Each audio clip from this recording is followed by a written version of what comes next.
All right, thanks for staying with us on TVC Breakfast. It's time for us to see what the headlines are and run through them and see the implications. I have with me, joining me here, Jide Ologun, one of our regulars on a day like this. Jide, good morning. Good to see you. Good morning, Mike. You're welcome.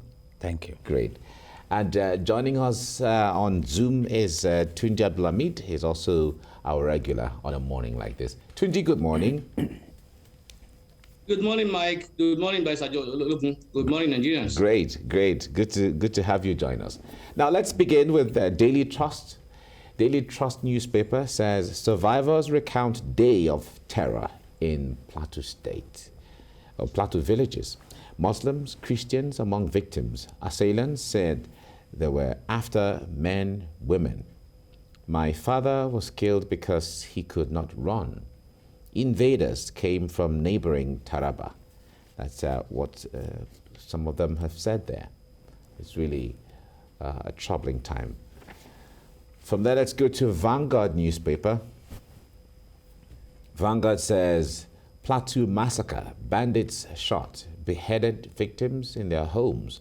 Survivors are saying this, say they were attacked through land donated for ranching. Ask government to resettle them, having lost their houses. As Senators Dimka Dabut beg federal government to help survivors with relief materials. These are all fallouts from the attack in Plateau State. This Nigeria says insecurity. Bandits strike in Benue villages, kill 25. Reps condemn murder of over 100 in Plateau as Buhari warns security agencies. Okay, these are all troubling issues around insecurity. The Guardian newspaper, Kaduna most hit as attacks on power plants, rail, airports peak. Kaduna experienced 5 train attacks, 2 airport attacks within 3 years. As the report is trying to put all that together, relatives of kidnapped train victims give federal government 72-hour ultimatum. Military arrests security agents taking ransom to bandits in Kaduna foil terrorists attack. All right, all that on the front page of the Guardian newspaper. Daily Independent. Daily Independent says rising insecurity. Northern elders ask Buhari to resign. Say president can't secure Nigerians. That's the Daily Independent. Daily Times. Northern Elders Forum asks Buhari to resign over rising insecurity. That's Daily Times there. All right. From there, let's go to First News. Insecurity. Resign now. Northern Elders tell Buhari, say Nigerians can no longer endure being killed, kidnapped till end of your tenure. The Constitution provides for president to voluntarily resign. The Northern Elders Forum is saying this. From there, let's go to Nigerian Tribune. It's focusing on insecurity. Again, Northern Elders Forum asks Buhari to resign. Kaduna train attack, terrorists asking outrageous ransom from victims' families. Government is saying this. Perpetrators of Plateau killings must not be spared. Buhari is saying this. All right. From there, let's go to the Nation newspaper. The Nation newspaper says more appointees resign in states over Electoral Act. Governors enforce Section 8412 in Ondo, Kwara Plateau, Akwa Ibom, and others. Okay, that's the Nation newspaper. From there, let's go to Daily Sun. UN, PFN, parties express fears over 2023 polls. List key challenges facing elections. Okay. From there, let's go to Leadership newspaper. 2023 CSOs kick against consensus as mode of choosing candidates. Slam political parties for subverting popular will. Say that consensus violates aspirants' rights, will undermine 2023 elections. That's what Leadership newspaper has. There, let's go to the Punch newspaper. PDP consensus suffers setback. Zoning panel submits report. Disagreements over zoning, best candidates, hindering consensus plan. Party leader is saying this. Peter Obi's aide lists conditions for backing consensus. Atiku busy with campaigns. Aide is saying this. I can't defeat APC, says Wike, or I can defeat APC, says Wike. Saraki meets Abia governor, warns against dumping consensus. All right, all that on the front page of the Punch newspaper. Blueprint is next. Russian-Ukraine war.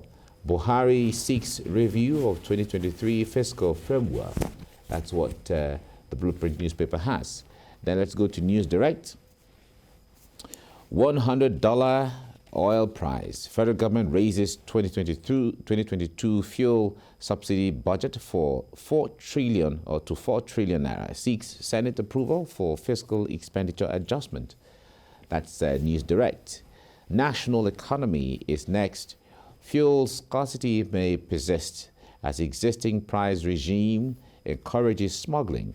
Smugglers profit on Nigeria's subsidized petrol. Buhari seeks 4 trillion naira for petrol subsidy in 2022 budget. From there, let's go to Business Day. 6 forces pulling down Nigeria's economy. Trouble ahead, say economists. Right? 6 forces pulling down Nigeria's economy. All right? We'll have to get details of what that 6 forces are, or the 6 forces are. Okay? Now, gentlemen, let's talk about this insecurity issues across, Plateau, Kaduna, and now Benue. It's really a troubling situation. If you see the Vanguard newspaper, one of those we looked at, says on Plateau massacre, bandits shot beheaded victims in their homes. Survivors are recounting all of those right there. Jide, let me start with you here. I wonder, Plateau peace had returned to Plateau, and everyone was saying, all right, we're back to the good old days for Plateau State. Well, we're seeing that the North Central is becoming something else again. You know, there's a difference between palliative approach and sustainable approach, and I believe that we have not touched the foundation of the insecurity in Nigeria, and it may be difficult to deal with it. And let's go back to how the Nigerian case started. Around 2002, Mohammed Yusuf came up with an ideology that he was against Western education, and he recruited young ones within the country and outside the country. And now it has grown to become the Islamic States of West Africa. We have even the global terrorists supporting.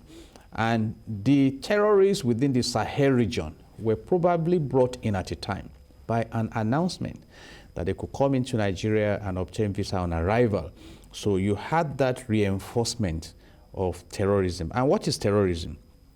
An unlawful use of violence against especially the civilians and a state in pursuit of an ideology or political end. And right now, it's obvious that the focal agenda of Mohammed Yusuf was to carry out a jihad against Nigeria. It's on record. We can go and look at it. And the government has tried their best, in quote. But what started in Maiduguri, northeastern part of the country, is almost encroaching on the federal capital territory now. Most recently, the chairman of Miachi Allah was killed in Abuja. The train attack. The military base was attacked in Kaduna. Kaduna is the strong base of the military prowess of Nigeria. So, and the challenge here is that the perception is as if government is not bothered about this terrorism. There are many references to that. I will use that of the National Assembly. If the National Assembly is now crying, do something, do this, do that, and most recently, the Sultan of Sokoto, with his representative, the Christian Association of Nigeria, major stakeholders, they have come together to even ask a question that will there be a 2023 election? So it is, I mean, as a researcher, from all I have monitored over the years, I believe that this is an intentional terrorism against Nigeria. And let me just anchor it here. Why are we now in this poverty and hardship? Because insecurity is the twin brother of hardship and poverty. Go and look at the peaceful nations of the world, and you will recall, you will know that they are prosperous. You talk about Iceland, you talk about New Zealand, you talk about Denmark, you talk about Singapore, you talk about Canada, you talk about Switzerland, you talk even UAE, and you see that they have time to develop prosperity for their people. But here we are now, everyone complaining, blood in the land, and most recently, the governor of Kaduna, Nasir El-Rufai, said that they know where they are. They talk to them. They have their phone numbers. How many of the terrorists that invaded the train, which is one of the most prominent recently, have been arrested now? So if the government is not condoning terrorism against Nigeria, please take me to a classroom and help me to answer this question. All right. Well, the point there is, I guess we all have to be in that classroom so we can better understand the direction of things and all the explanation. Tunji, let me bring you in here. The point there is the North Central has been peaceful for a time, but we've heard of the attack in Plateau State. We've heard of the attack in Guma, in Benue State, and other parts, and all of that. Now, taking it from where Tunji stopped, when governors at the time said that they threatened to even start using foreign mercenaries to settle the issues, that if the federal government doesn't, there was the likelihood, it was on the report, on the papers recently. What do you make of all of this? Because as it is, some governors, like Governor Rufai has said, government know where these people are. They know what to do and all of that. Yet we still have this attacks here and there. What do we all make of this, though? Mike, you will see how the attacks, because when you talk without any action, that's all you get. The government of the day is only good in talking and making statements. They are not good in execution of their talk. They don't know action. You just talk. And then, as far as I'm concerned, the government is not interested in our security because there is no priority. It's not prioritized. There is no priority regarding security. The only priority the government today gives to security is in terms of finance. In other words, they only allocate money for security, and without more, nothing will happen. Nothing is being done. So in other words, the lackadaisical attitude of the government regarding security is why we are having this increased insecurity in the country. Until the government decide to say, look, this is our major area of concern. This is our responsibility. The primary responsibility of the government, by virtue of Section 14, Subsection 2, is security and welfare. If the government is sincere and realize that, look, this security is our basic responsibility, they will do more. As far as I'm concerned, they are just paying lip services to insecurity in the country, and that's why we're having. How can you say you know where those who are causing arms are, those who are causing who are killing people are, those who are causing the insecurity in the country are? You have their contacts, you have their numbers. The Kaduna State government said that. The AGF said they have over 500 people. To date, we don't have anyone in court. To date, we don't have anyone being arrested. So how do we now see seriousness in that? As far as I'm concerned, the government is always good in talking without any action. And as far as it is a total failure of government as far as I am concerned. There is no security, there is no any major attempt being made by the government to ensure that, look, security in the country is there, and that people are protected and their life and property are protected. So as long as this localized attitude remains, those who are perpetrating the insecurity in the country, we have the boldness to do more, because they realize that, look, these people are not interested in dealing with us. These people are not interested in doing anything to us. So if you are condoning those who are perpetrating crime, so to say, there is no way they will not do, or they will not have the guts to do more. We have been told by those who attacked the train that the government know what they are looking for, and nobody has told us what they are looking for. Nobody has done anything. Nobody, just like Basar Gideon Adley said, nobody has been arrested. No information has been gotten about that. If it's an individual in the country that has talked about political interest, he will have been arrested by today, and they will have been taken to court, and things are probably, in fact, within a month, they may even say they have gotten judgment. That's the way we work in this country.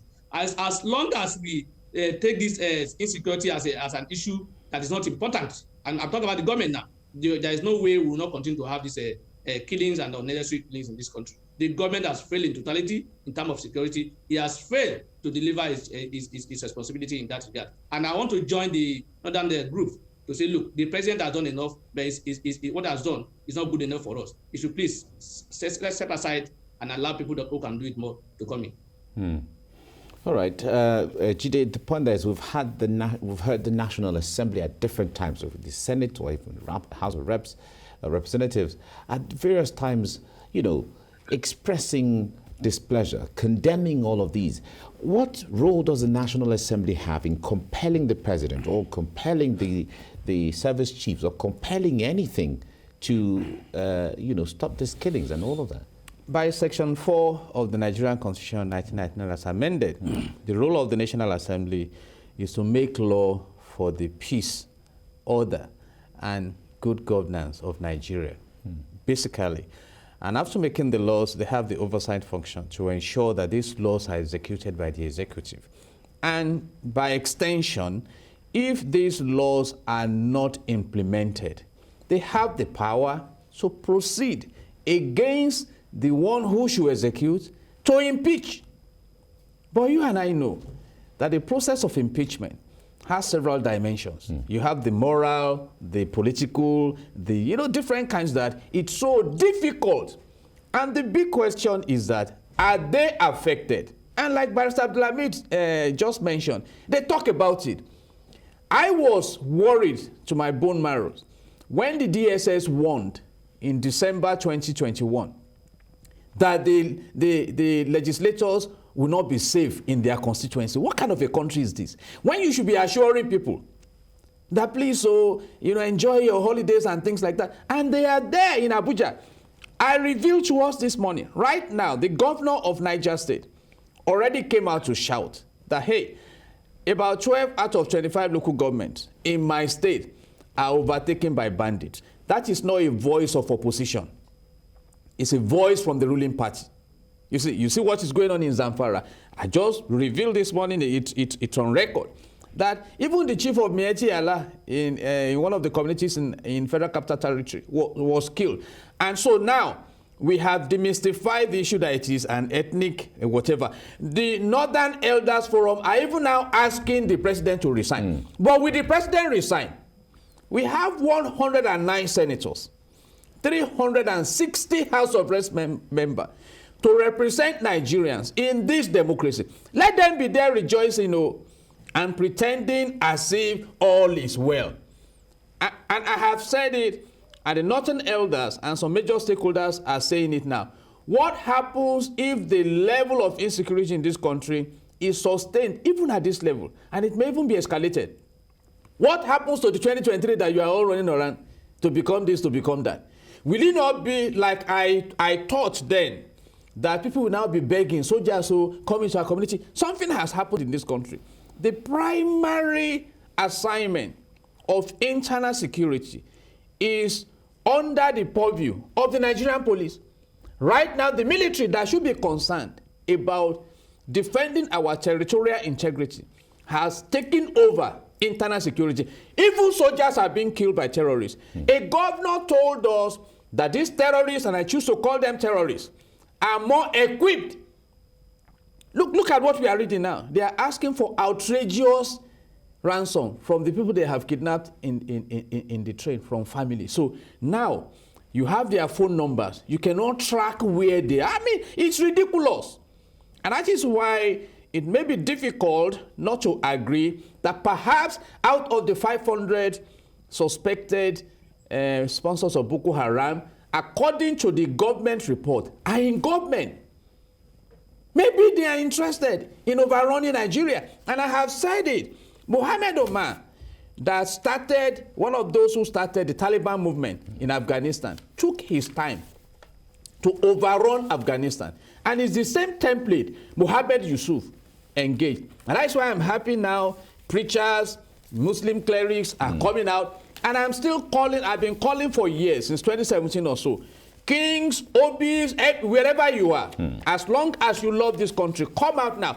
You see, these bandits won't be asking, when they attack the train, were they asking questions that what is your religion? What is, how can boys of 18, 20, from the report we read, be attacking with that level of precision? In this country, so-called bandits brought down fighter jet, and we think it's a joke.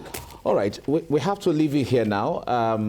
The point there is, you mentioned earlier, maybe we all have to get to a classroom so we'll be taught what is going on, and so that we may understand from other perspectives beyond where we are. Thank you very much, Jide Ologun, for coming on the program this morning. God have mercy on very much. Nigeria. Amen.